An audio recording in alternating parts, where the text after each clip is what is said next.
It is 6 o'clock on Tuesday, the 25th of October, the time for us to open our regular Wenatchee School District Board of Directors meeting. I ask all of us to stand up and say the Pledge of Allegiance. I pledge allegiance to the flag of the United States of America and to the republic for which it stands, one nation, under God, indivisible, with liberty and justice for all.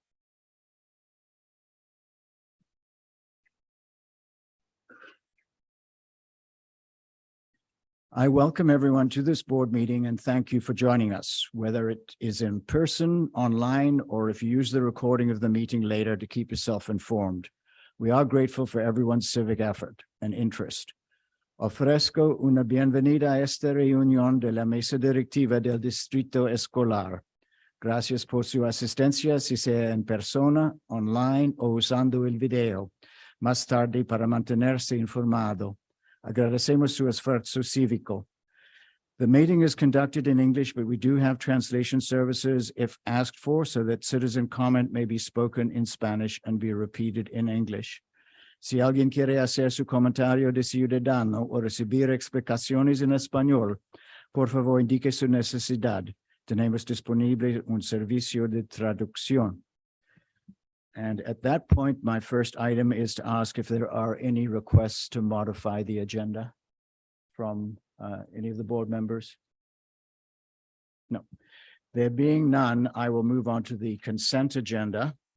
The items in that are the minutes from the regular meeting 2 weeks ago on the 11th of October and our workshop 8 days ago on the 17th of October. Vouchers and payroll, the personnel report, contracts, field trips, and the first enrollment and financial report for this year. Do I have a motion on the consent agenda? Move to approve the consent agenda as presented. Thank you, Judy. Do we have a second? Second. Thank you, Maria. Do we have any discussion on the consent agenda? I look around me and see none, and therefore I will call for a vote. If you are in favor of approving the consent agenda, please signify so. Thank you.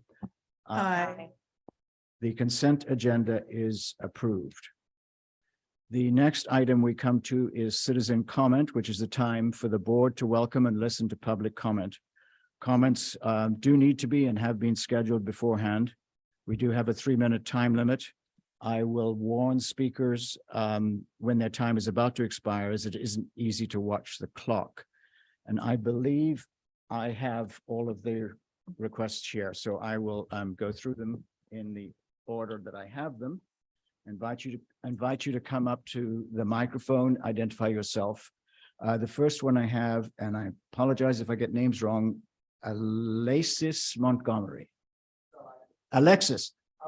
Okay, okay, I got it wrong. Do you want to go to the podium? Are you going to decline? Okay, well, thank you then. And then I have Roger Montgomery. Do you wish? Okay. Thank you both very much, and thank you for assisting the meeting. The next one I have is Dick Black. Okay. Are you wish John Black to go ahead of you? Okay, I'll consent to that. John, do you want to go to the podium and introduce yourself? My name is John Black. Thank you for the opportunity to present my opinion on some school board issues. I'll read my comments because of the 3-minute time limit, and you may have a copy of my presentation. What's gotten into the Washington State and its education system regarding CRT? And what can you at a local board level do to fix it or improve our position regarding CRT? Look at the ethnic studies requirements adopted by the legislature last year. Now teachers all over the state are being required to indoctrinate their students with hateful, racist, critical race theory propaganda. What on earth are the legislators and the school leaders thinking? People all over the state see what's happening and they don't like it. Turn out turns out people don't like schools teaching their kids that they are white supremacists, just like the rest of the country. Citizens here in our valley are growing fed up with the government's overreach. You will help stop CRT indoctrination by proposing your own criteria for academic inquiry. Politicians and school administrators in other states deny that CRT is being taught in their schools. They try to sneak this sort of political propaganda into classrooms. But here in Washington, legislators and Governor Inslee openly embrace this radical ideology. Last May, they passed the diversity, equity, inclusion requirements that forces CRT jargon into every state classroom. And now education bureaucrats are hatching plans to put this theory in motion. At a time when schools are failing to teach the basics of math, English, and history, now teachers in every subject will be forced to shoehorn in lessons about how society is corrupt to the core with racism. Instead of learning about major historical moments, students will be lectured about oppression, white supremacy, and radical racial democracy. Instead of learning about English concepts and vocabulary, they'll be taught about institutional racism and white privilege. And instead of learning math, they'll be asked to identify how math has been and continues to be used to oppress and marginalize people and communities of color, and told who gets to say if an answer is right. Unbelievable. No wonder so many parents are upset, and no wonder so many public school teachers are quitting. We just heard from one who wrote, "Many teachers I know have chosen to leave the public school system in favor of private schools that are not pushing to indoctrinate their students and are focusing on academics and preparing students for real life beyond their school year." The latest statistic shows enrollment in public schools are decreasing, while private, charter, and homeschools enrollment are growing. I want our public school system to be attractive to all citizens in the community. I want you to stop this insidious ideology from being included in any of our Wenatchee School District curriculum. Thank you. Did I make it?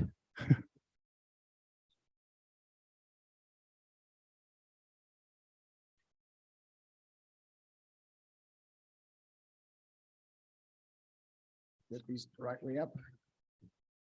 And Dick Black, I now invite you to the podium.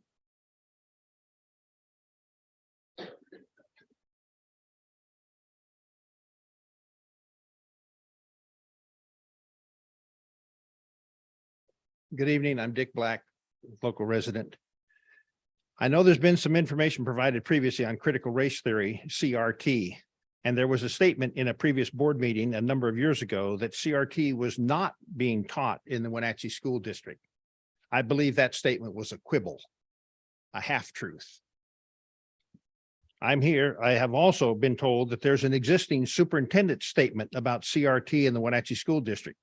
However, none of the above statements provides any general direction to school administrators or specific direction to curriculum developers or teachers about what should be or what should not be taught. This issue has become so divisive and so corrosive to school unity by advocating and identifying students as either victims or oppressors, whatever category you fit in.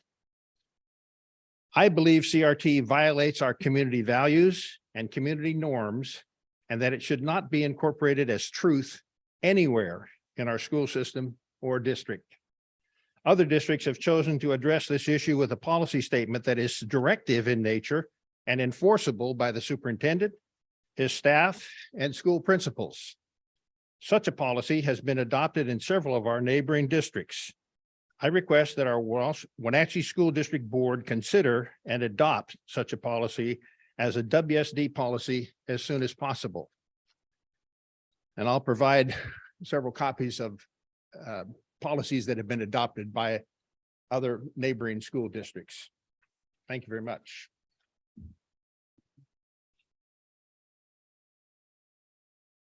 Thank you. I believe that is all the public comments we have for today. So I thank all who came. The next item on our agenda is a special presentation on special program supports, and I will ask Superintendent Eagle to lead off with that. Absolutely. Thank you. I would like to introduce Mr. Jeremy Wheatley, who is our Federal Programs Director for Wenatchee School District. He's going to share a little bit about some of our federal programs and how they support students in the district. I'm excited to have him here this evening. He holds a position I once held in the district, and also one that Mike Lane once held in the district. So we're excited to have Jeremy here and present on the funding programs, the programs that are funded out of these pots of money and how they support kids. So thanks for being here, Jeremy. Thank you, Mr. Eagle. So does that mean, am I going to work my way up to a higher position soon, maybe? No, I do appreciate the introduction, the chance to share a little bit. And my first day coming into the district office, Mr. Eagle reached out to me and just to see if I need any help or guidance. And so he really was instrumental in getting me caught up to speed. And so I appreciate that. And what I wanted to share tonight was just really an overview of state and federal programs. It's not very often we get a chance to share. And so what you're going to get tonight is just a real high overhead pass as to where we are right now, the different programs we have, the different supports that we have in place. So for some of you, it may be new learning. I'm sure there's hopefully some new nuggets of information. And then maybe some of it's just old hat too, because I know a few of you have been in the district and know what's going on. But this is my first opportunity to share, and I appreciate you listening. So state and federal programs, I thought, well, first of all, what are they? State and federal. So we oversee several grants, and they are packaged typically through federal allocation, meaning the government provides us those funds, or state. And so what that means is just really some different rules, but in general, we need to know where they're coming from. And oftentimes there are partnering grants. So on the screen, you'll see a little bit of color coding. What that just shows is a brother-sister grant, such as Learning Assistance Program from the state level, that is a LAP. And it is very much in line with some of the guidance from the federal side of Title I. So oftentimes you'll hear title and LAP packaged together in the same conversation. That is because they serve very similar needs. The same can be said about transitional bilingual, TBIP, on the state side. There's a federal counterpart as well in the name of Title III. And they are in service of our bilingual students in a couple of different avenues, from the very basics of intervention to actually supporting full-on dual language programming, such as early exit or what we have at Lewis and Clark. Another package set of grants is our homeless funding. We're able to fund 2 full-time homeless liaisons, and 1 from the state side on HSSEP, that's the acronym. But then again, the federal counterpart, McKinney-Vento, a component of Title IX. And so the grants I've just listed there as just kind of the big buckets, if you will, of some of our funding. And so we do have an assortment of smaller grants on both sides of the state and federal matrix, but this hopefully gives you an idea of how they work together. And so we'll get into that in a little bit more detail in a moment. Either way, these are also referred to as categorical funds. These are funding that, based on the category that they are meant to serve, we have to be very careful about how we use these funds. So in general, if we take a step back, in general, state and federal programs right now accounts for about $13.5 million in total. We fund in part or fully 180 people, about, give or take a few. Some of the grants are shared with our private schools. There's some rules with some of our federal funding that are in place, that we collaborate very closely with our 4 local private schools, as they express an interest to partner on some funding, and then it is our obligation to reach out to them, collaborate, and make sure those funds are being used appropriately. Either way, each grant has its own set of strings attached. And with that means you have specific intents of the grant, outcomes for the grant, and of course, allowable expenses. And that becomes really the hardest part of managing these grants. So why is it important? Well, I think it's important to understand that categorical funding has to be spent in a very specific manner. And if without that understanding, it's too easy to sort of lump all the funding sources together. And so we have $13.5 million, but it can't be mixed in with everything else that's happening in the district. We have to treat it very specific for its intents and purposes. Either way, most of these grants serve 2 primary purposes, one way or the other, and that's around student achievement or various opportunity gaps. The grants, they must supplement what the district is doing. So again, with categorical funding, we supplement or enhance, if you will, what is happening with the BEA general funding. We have to evaluate the needs related to each grant. We have to validate and verify the legitimacy of the activity, because we will be audited. We have to ensure that the outcomes are being achieved through reporting at the end of the year. Now, every grant has usually a different set of rules, a different way to report those outcomes, but this is just, it gives you a sense of the monitoring that must occur with each grant. So a great analogy in the business is that of a cupcake. So if you would think of BEA, so your general fund budget, that is the cupcake all by itself, just plain. And so that is the funding that each building is going to have. So every building needs a classroom teacher. Every building needs at least an administrator and a custodian, and et cetera, et cetera. The teachers need curriculum, right?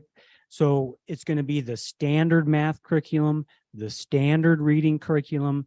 It's whatever we want every classroom in every school to have on the most general sense.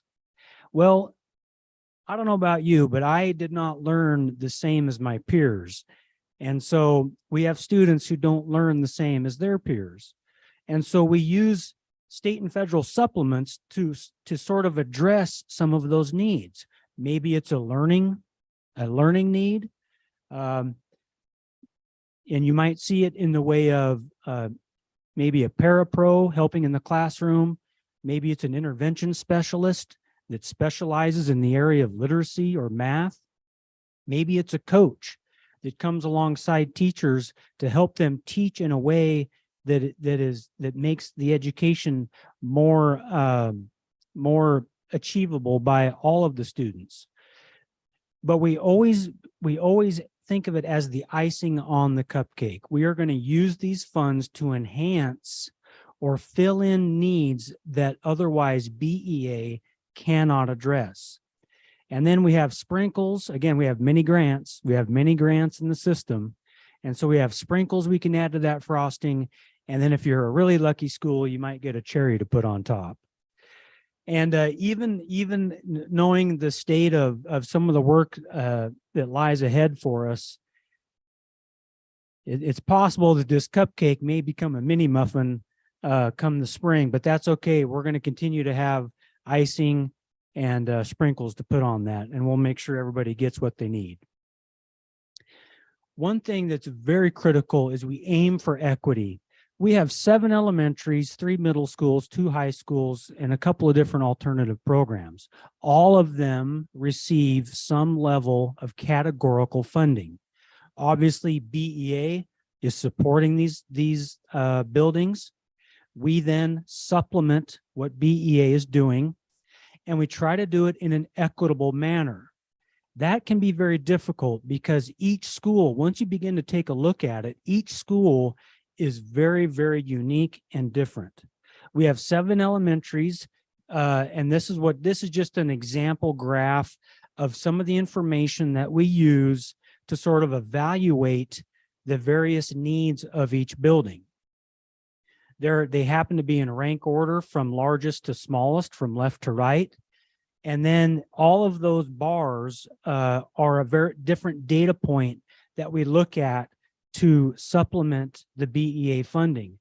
The reason we started going to this approach, because it's not perfect, but it gave us something to reference. Something was better than nothing. And this allowed us to look at each building side by side, meet with principals side by side, and begin to work with them about where is it their needs are, because each building has a different set of needs. And so this is just we refine this process every year, but it's necessary for transparency, and it's necessary to make sure that we get the support where it needs to be. And so, again, this is just an example, but this work really starts in the spring.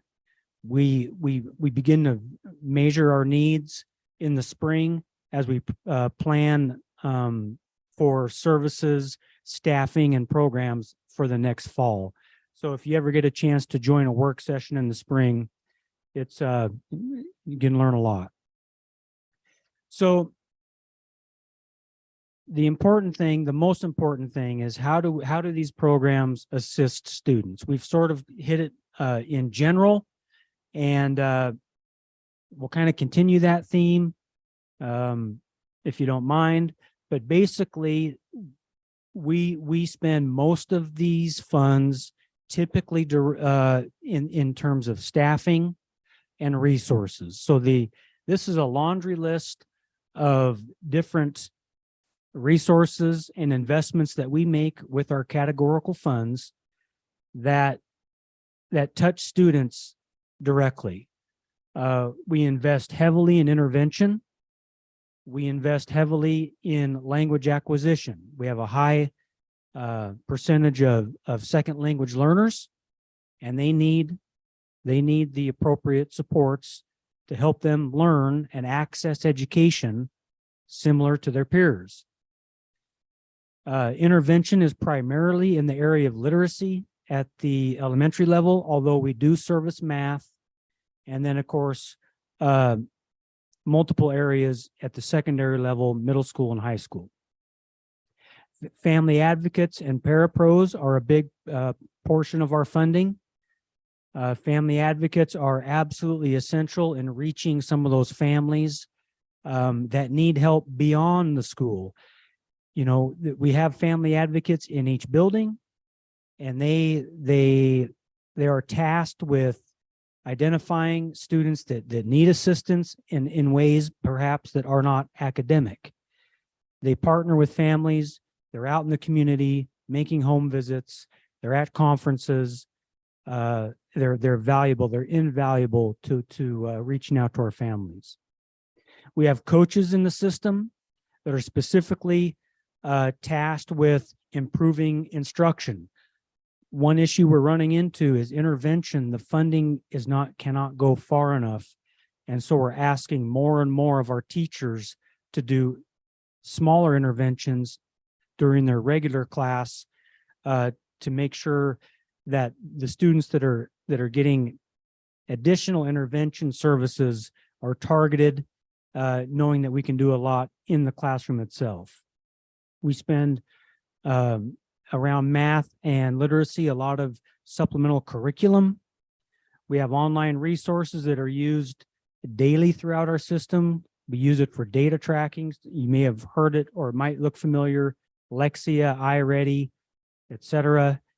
Apex is a system that we use for high schoolers to get credit retrieval. Again, students who maybe are credit deficient or need to get back on time. That's what they do. We use that, and it works very well for a certain population of students. And on down the list, these are all the investments we make that serve kids directly.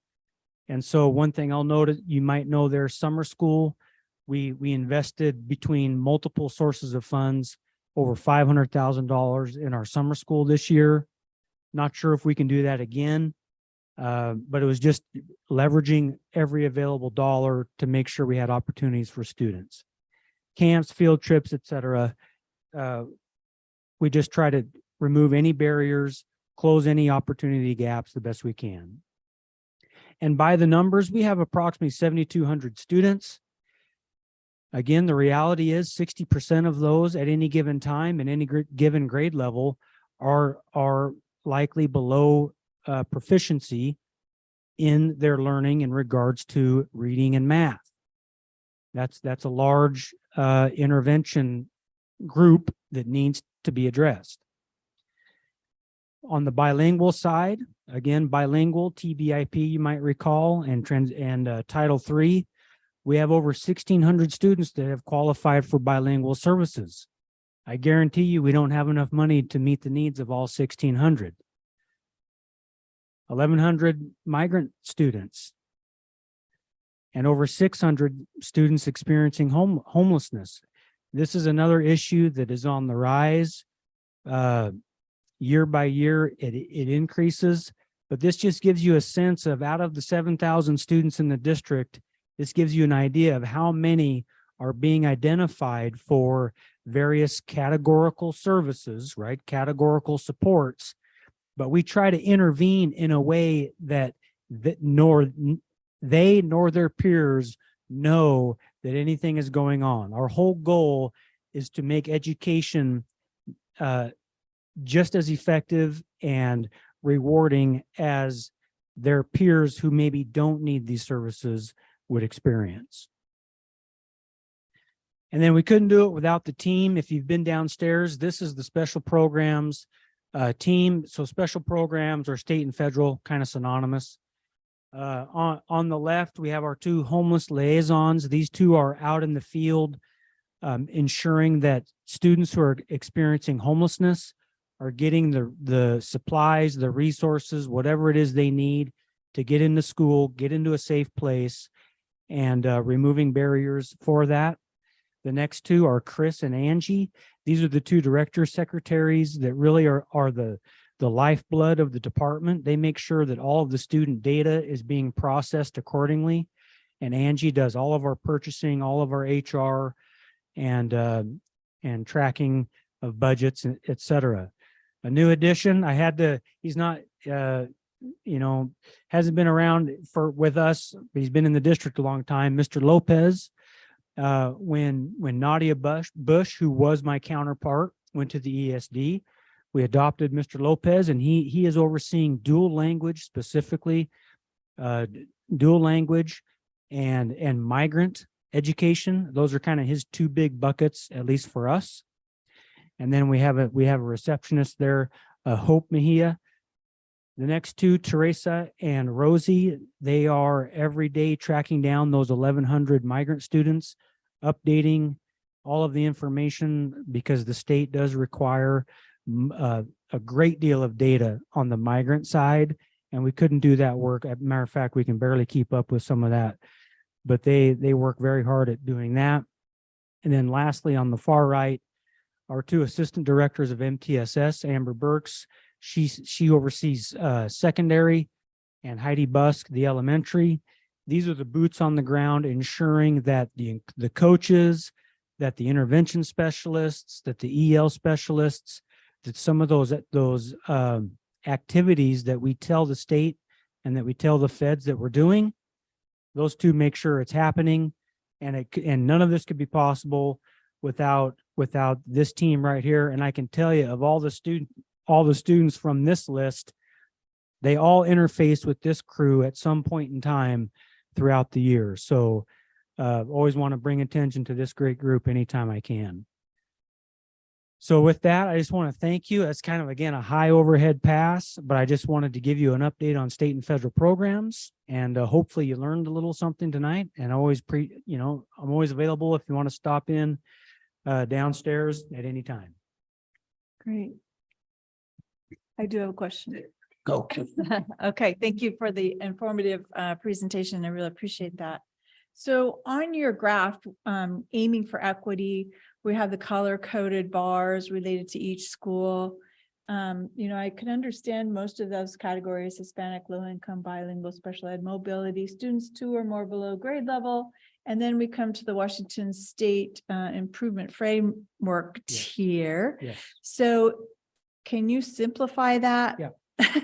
Yeah. So that is a complicated, basically the state rates the effectiveness of each school based on a series of multiple factors.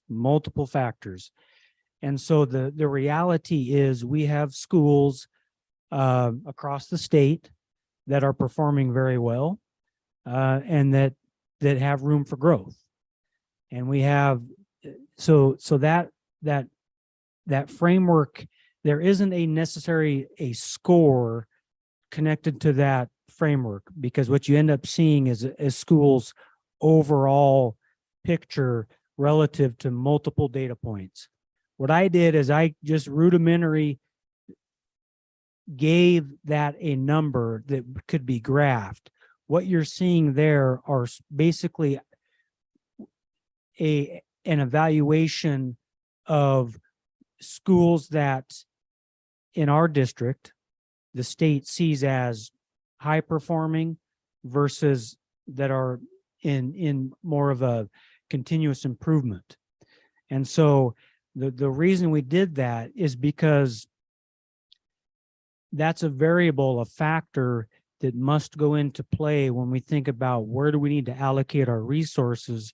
We want to make sure that the schools that need the support, and that's one of those variables. If a school is in improvement, and we have three schools in improvement in the district, 2 of them are elementary schools, we just want to make sure we're supporting that work. And so I want to make sure that that's a variable in the assessment. And so the actual graph, it just basically shows high, medium, low.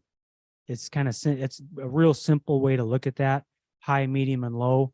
And so if you're high, you're a higher performing, and if you're low, you're in improvement. So it's kind of also you want to take that with a grain of salt, because the other reality is with COVID, that assessment is based on, I believe, 1920 data. So it's kind of out to date, but it's the only thing that was available. And so that's what I used. Thank you. Then just to understand that, high blue is low resources or high resources from outside the district in high terms of dollars. Oh, well, the high just meant that they were a school that was high achieving. Performance, and but the High other performance. ones are related to need and therefore dollars, whereas the Not blue one was necessarily, not necessarily. This is just to evaluate need. And then what we do, the next step would be to work with principals on what are Yeah. their goals for the next year. Then we allocate dollars accordingly. And so, so that all that does is show us where's the need. Then we talk about allocating funds and support.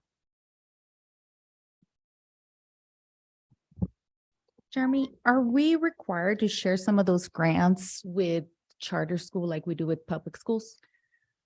Well, not that I'm aware of. On the private school side, basically every spring when because we have to reapply for these funds every year. When those the preparation for those applications, the private schools must register their intent to participate. So when I look at it from my side, all I see are private schools, and the charter schools are not on there. So I don't know if it's required. I'm guessing if it was, they would be on the list, and they're not. Thank you. Are you seeing any funding resource limitations in some of these grants and state funding? Luckily, what we've, I would say not yet, not yet. These are typically driven by enrollment. So some of these funds are going to naturally decline as our district enrollment declines.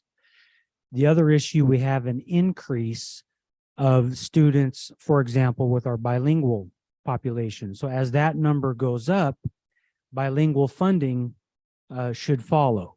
So it sort of just follows the need. Luckily, the funding, that the big buckets that you saw are stable funding year to year. So nothing's going to just drop off. But it is something that we do have to be careful. I mean, we have so many, the reality is, like any budget for schools, most of the funds are connected to people.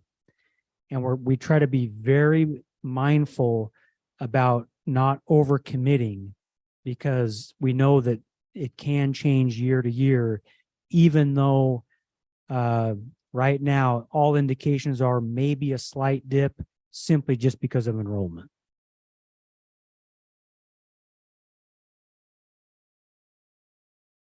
I think you covered a very complex topic, and I know I don't attempt to understand that, but get the general aim and objective. And I'll pass on a thank you to all of the people. I think it's not just your own department, but in the buildings themselves, that have to be meticulous in their record keeping in order to comply and maintain those programs. So thank you. No, you're welcome. Very welcome. Have a good night. Thank you, Jeremy. And the next item on our agenda is the first read of policies. So I will turn it over to Bill on behalf of the Policy Committee. Great, thank you. We have a few policies to look at tonight. 5011, which deals with sexual harassment of district staff.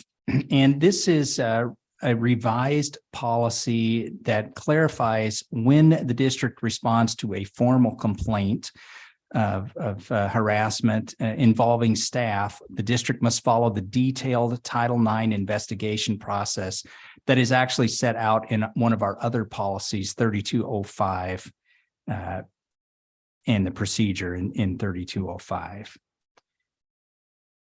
We also have policy 4210 on the docket tonight, which is in relation to the regulation of dangerous weapons. And this is an update that's based on House Bill 1630, which deals with the possession of weapons in certain locations, in particular school grounds. And WASDA has revised the model policy for 4210. The updates include more restrictive language that was optional in the former version of that policy, and is now incorporated into the language of the policy. However, our policy already included some of that optional, more restrictive language. And then a group of 3 policies that I'm going to lump together because they are all based on the same House Bill 1699. These policies related to that legislation provide increased flexibility in the number of hours that retired employees can come back and work in the district without an immediate impact to their pension plans. And the provisions here provide a way for the school district to hire experienced and highly qualified bus drivers, paraeducators, teachers, and other professionals who've retired from education without an immediate impact on their pension plans for a certain number of hours. So the number of hours that we can bring those folks back was increased without an impact to their pension plans. That is a high overhead pass. Policy Committee, do you have anything to add to what I just shared for these? Okay. Anybody else have any questions? I see a couple more on our, sorry. Were there not a couple more on the sheet that we were supposed to review in first reading? We did take 6,700 off to do a further review with our food service staff and some of our other staff to make sure that we had a good look from the people who are directly related to that. So that had been on the docket prior, but we did pull that one for first read. Yep. And then I had a safety review request. I apologize, I got to a bit late. On policy 4210, the word exclusively used for school purposes, is in there. And to me, I was a bit confused, and I wanted to make sure that there wasn't an unintentional in policy 4260, school facilities may be used by the community. I just want to make sure that that doesn't create a situation where premises are not exclusive, and just make sure that those two policies are crystal clear on that aspect of it. I think the intent is there, but before we get to second reading, if I would just want to make sure that that detailed wording is per the intent. Great. Okay. So before the second read, I will check on that. I'll look at the other policy and respond to the board on that. And maybe if it does warrant a change, it's the facilities are being used for school activities or while school activities are taking place, because there may be some nuances in the law where we can't necessarily restrict if it's school property, but not being used at that time for a school purpose. Okay, great. I will follow up on that. Okay, thank you very much. I'm going to put these underneath and we move on to the action item on the menu, which is the professional services agreement with search consultant McPherson and Jacobson LLC. Our negotiating committee of Maria and Laura worked hard, and we have, I look at Julie and said, Laura, I'm sorry. Okay, I'm sorry. I look at Julie and say, Laura, I'll get it right eventually. Sorry about that. They worked hard, and I think we're looking forward to this. So I will then ask if there is a motion to approve that agreement as presented in the package. It's a little self-serving, but motion to approve the professional services agreement between Wenatchee School District and Mike McPherson and Jacobson LLC. Thank you, Julie. Do you have a second? Second. Thank you, Laura. And I'll turn Laura and call you Julie, sorry. I apologize for that. I'll bring it down to a more professional level. But no, thank you. Is there any discussion on this agreement? There being no discussion, I will then ask for a vote as to whether we approve this agreement or not. Those in favor, please signify so by saying aye. Aye. Aye. We have now approved our search agreement. And as I've been doing as we work our way through this project, I want to follow that up with giving you information on what are the next critical steps that we need to look forward to and publicize it both to the rest of the board, because we had to work a lot of this by committee, and to the community at large. The first thing is we intend to schedule a special board meeting at 6 o'clock a week from now on November the 1st, in which the consultants will present and launch their process. That'll be the critical launch meeting. And they have given us a preliminary agenda. They will introduce themselves and give the expectation of the search. They want to establish the calendar for the search. And I'll leap ahead a little bit. That continues. Actually, I'll do my final paragraph now, because the search continues through this year. And then in the first months of next year, there's the recruitment and application process taking place, followed by selecting and interviewing the finalists, followed by hiring the superintendent, probably say 1st of April or thereabouts, who will take office on July the 1st, 2023. So that's the timetable and calendar that they will be presenting. They will present options on advertising in addition to networking, which the board will need to consider. They will present their concept of how we go out between now, and I think the intention is to complete this process by Thanksgiving, to do what we call community engagement, which is where it'll be a survey for everybody to participate who wants to.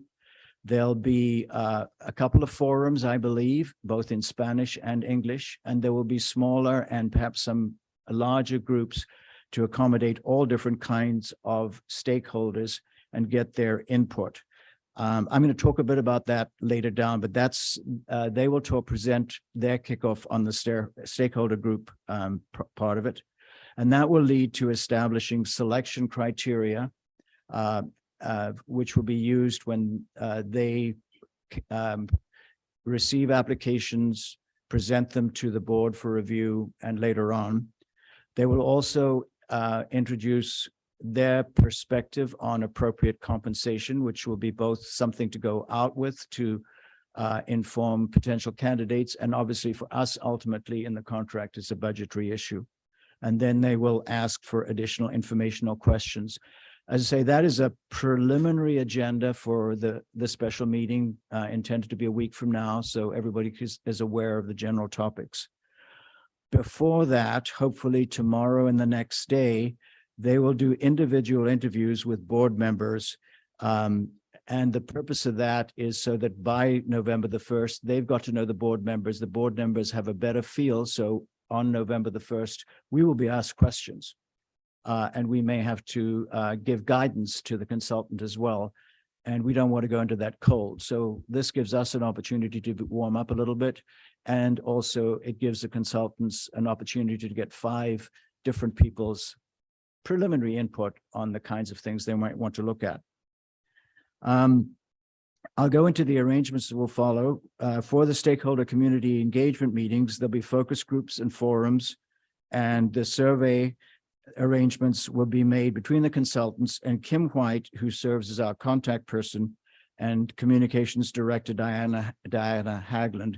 They've done this before, and they will actually take charge of that. The answers to the consultants' questions and what they hear from the community will be put into information that the consultant uses to create their version of a desired profile for the next superintendent, which they will present to the board, and the community will see it at the same time. It is very important for these stakeholder meetings to receive information from all parts of the Wenatchee community: students, school district staff, families, and community representatives and organizations of many types. This information gathering will be done in English and Spanish. To this end, I really encourage participation of anybody who's interested. You will find out how it will work in the next 10 days or so.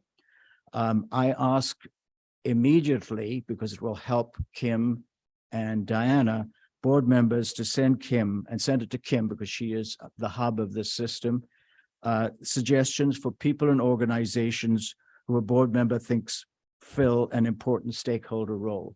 So we can help jumpstart that and get more people's input to do the very best possible job from our side. I said earlier, we propose to complete this community engagement process before Thanksgiving, and then that will be an initial profile. They will get the word out in time. They intend for the holiday season when people will be paying attention, and then we'll move into high gear with the consultant doing recruitment, getting applications ready, and work for next year.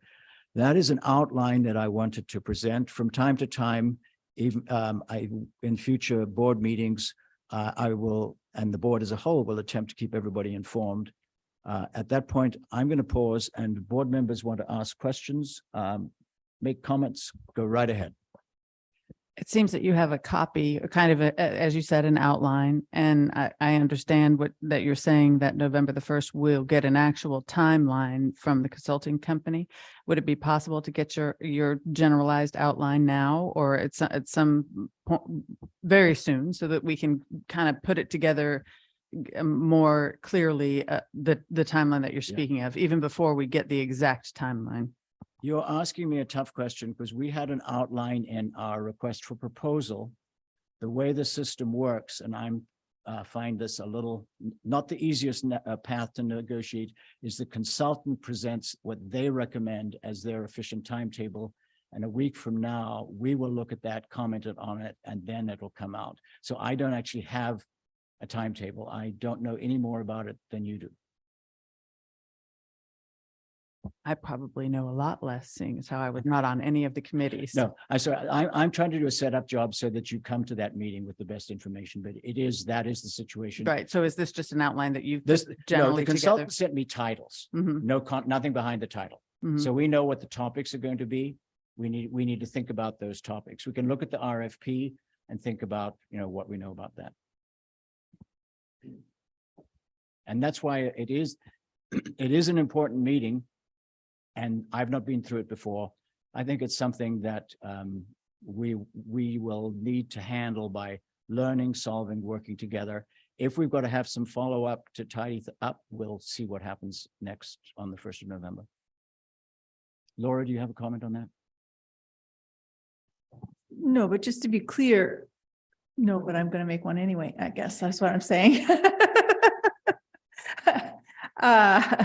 The RFP that you referred to had a timeline in it. So that's the timeline that you're currently working from, essentially, Yes. which we all received. Yeah, that's what we're Yeah. all working off. We all received that. We've all got the RFP and it's a public document.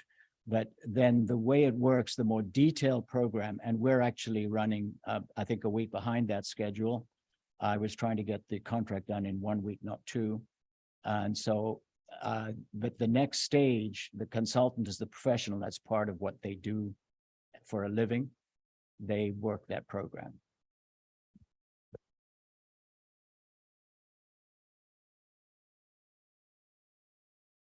Okay, if that's the case, thank you very much. We will attempt to keep you really well informed, and we will all attempt to come prepared and alert for a week from now. And thank you very much. The next item then, Bill, is your superintendent's report. Excellent. Thank you. I've got some good stuff here tonight. We have the all-district musical SpongeBob coming up. I had the chance to go behind the scenes and see some of the incredible sets that are being created for this show. It's going to be spectacular. Congrats to our very own Jennifer Devereaux at Westside, who has been helping with directing the show. I'm looking forward to seeing our students in this performance. And for the board and the public, the tickets are on sale now. The show runs from November 10th through the 12th, and also from the 17th to the 19th. And I hope to see some of you there. Next week is a busy week in the district. Parent-teacher conferences begin on October 31st and run through November 2nd next week. Staff are excited to have families back in the buildings to host these conversations. As a result of conferences, there will be no school for students during those conference sessions, and our classified staff will have the opportunity to participate in a variety of training sessions next week during those scheduled conference dates. And I also want to make the board aware that 2 of our 4th grade classrooms, as well as some students from Westside and Wenatchee Internet Academy, were selected to participate in the Unmake a Bully project. This involves the creation of anti-bullying public service announcements. That is happening this week. They're working with the 4th grade students in Olivia Forsberg's class at John Newberry Elementary, Cynthia Mahler's class at Lincoln Elementary, and also a group from Westside with Heidi Monroe. That is in collaboration with some of the K-8 students from the Wenatchee Internet Academy. The videos will be shared at a larger event at the Numerica Performing Arts Center, along with the videos created by some participants from Iniat and Kashmir. And this is a great program. I look forward to seeing the work that is being done this week on those public service announcements. And just an informational item somewhat related to Jeremy Wheatley's presentation earlier. Our district was selected by the Office of Superintendent of Public Instruction, so OSPI, to participate in a consolidated program review this year. And that involves an OSPI review of our state and federal programs, which in part is some of the information that Jeremy presented tonight. And it is a monitoring process that will assess our program compliance and alignment with some of the state and federal requirements that Jeremy talked about tonight. And we'll be working with OSPI as partners in that process to focus on program improvements with student outcomes in mind. That will gear up in December and culminate in some desk visits from OSPI. We'll be providing information to them about our programs and how we comply with the state and federal requirements over the next several months. We put together a team to work on that with the team from OSPI. So looking forward to seeing how that comes out. And that is my superintendent's report for tonight. Bill, that's a lot of meat on that report. Yeah. Okay. Time now for board communication or questions for Bill first.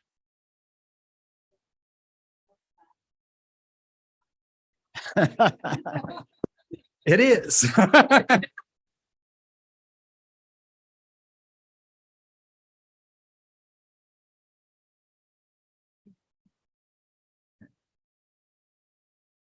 Well, I have a couple of things. I was able to meet with Principal Young and Principal Avila, and those were great meetings. Got to spend an hour with each of them. Mr. Avila's got a big shoes to fill, replacing Mr.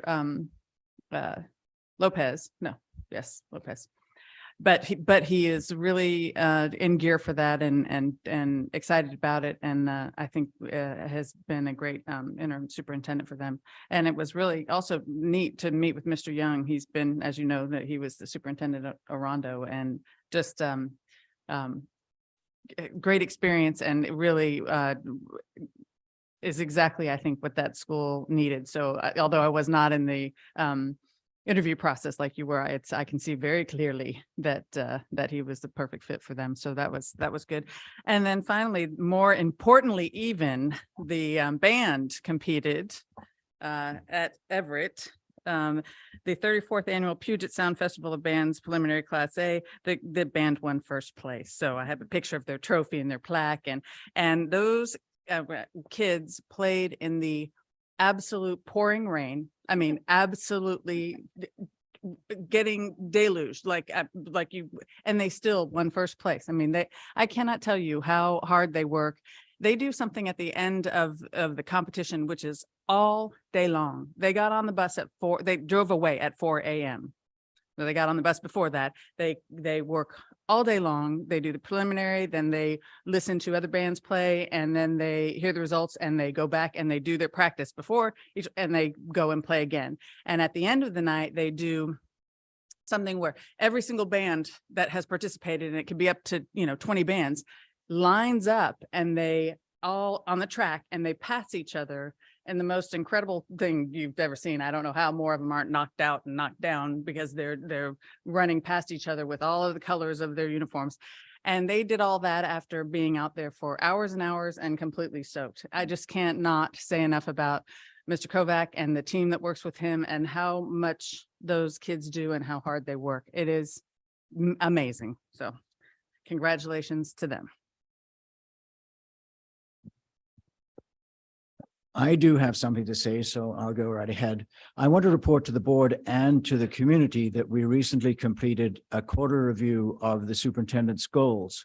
And Superintendent Eagle will give a summary of his progress report at the board meeting on November the 8th. So we can look forward to that. I want to explain, because it's a little different. The normal process that we use is, in about March, reviewed by the board, the superintendent sets goals for the upcoming year.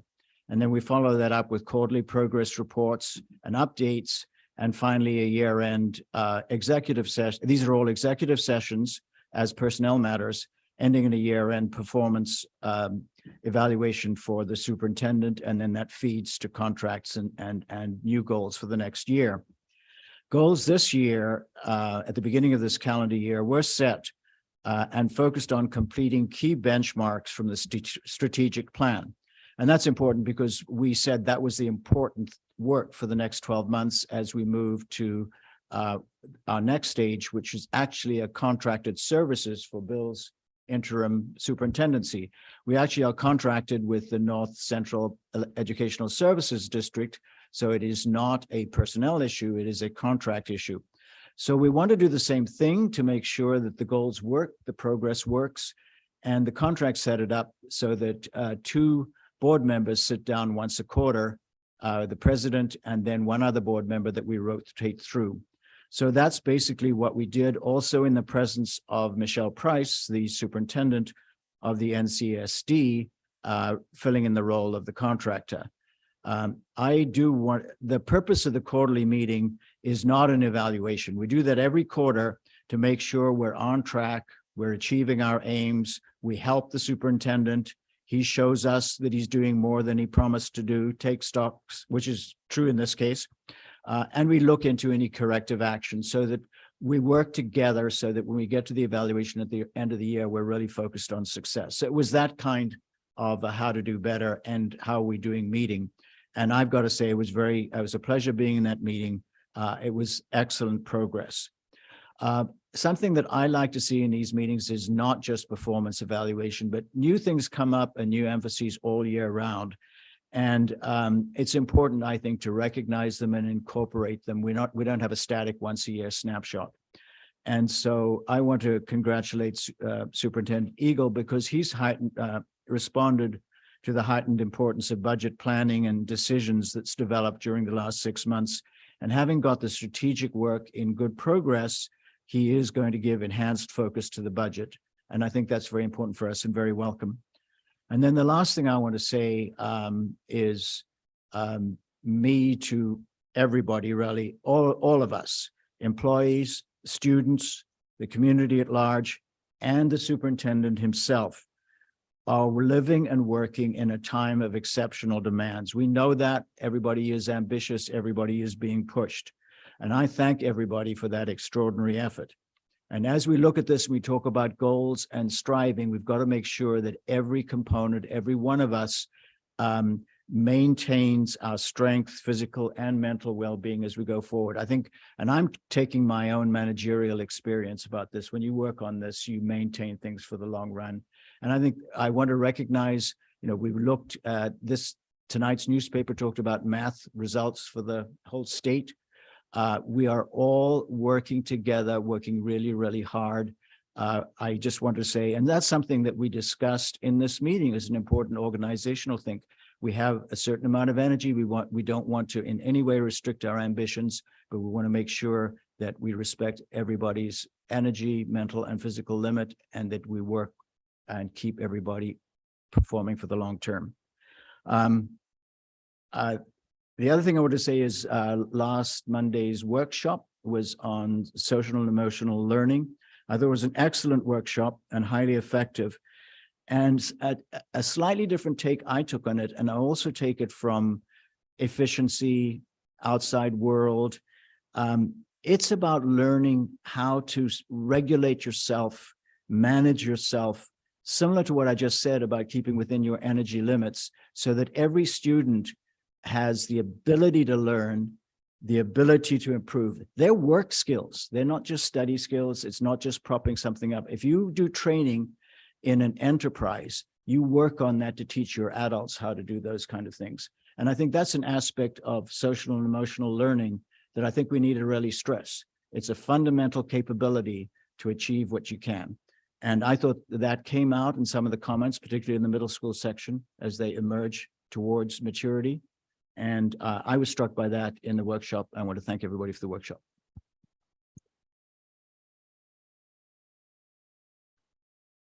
And you've heard enough of me for now, so we now move to executive session. The school board will recess into executive session for a period of 30 minutes, I'll say beginning 7:05, to evaluate the qualifications of an applicant for public employment or to review the performance of a staff member. Pursuant to policy, district policy number 1410 and RCW 4230-110, this discussion will be closed to the public. The school board is not expected to take final action following the executive session. Thank you.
The executive session is extended for an additional 15 minutes.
It is 7:50 PM and the board meeting is now adjourned. The executive session is complete.